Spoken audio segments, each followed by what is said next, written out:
Hi everyone. So I kind of wanted to go into for our trainer tip Thursday a little bit into fight or flight because we've been talking a lot about stress levels and cortisol and things like that this month. And we all know kind of what the flight or flight response is. We need it and we use it for survival. But what can happen when you're in a constant state of stress or burnout is this response can turn on and then just never turn off. And then we just become almost addicted to our own stress hormones, so cortisol. Um, so a few things that we can do to kind of help bring our bodies back into rest and digest instead of fight or flight are going to be to notice patterns in our lives, especially those involving caffeine or alcohol. Sometimes they can bring out and elevate cortisol, and then we're right back into fight or flight. Making sure that we're eating whole foods, we're eating well, we're staying satiated, we are getting regular exercise, especially the ones that are good for stress management, like a low impact, or for example, punching a bag. Concentrating on your senses, making sure that we're taking deep breaths, using the 4-2-6-2 method, that 4 count inhale, 2 count hold, 6 count exhale, and then 2 count hold. It's going to help stimulate that vagus nerve that runs from our brain all the way down to our gut. And it will also just reset kind of our parasympathetic nervous system, which involves fight or flight and rest and digest.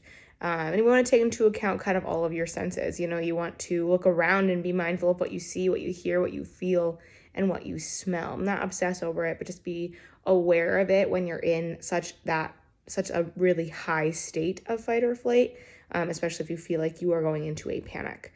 Remembering that you are not powerless against a fight or flight response, and to bring yourself down from that by just thinking about that mindfully, practicing acceptance, and when you need to, getting that help, getting therapy and counseling and things like that.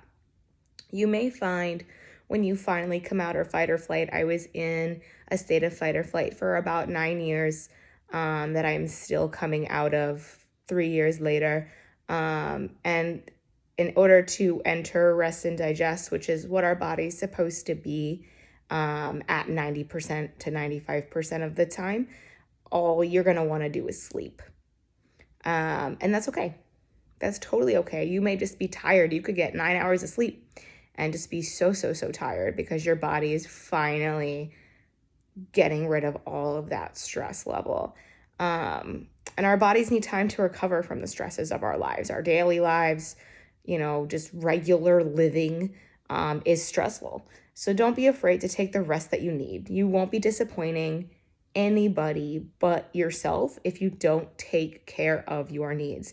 So I'm giving you the permission to take care of your needs and be selfish. You've heard me say that plenty of times, but sometimes you need somebody to tell you and to give you that permission for yourself. So this is me doing that for you.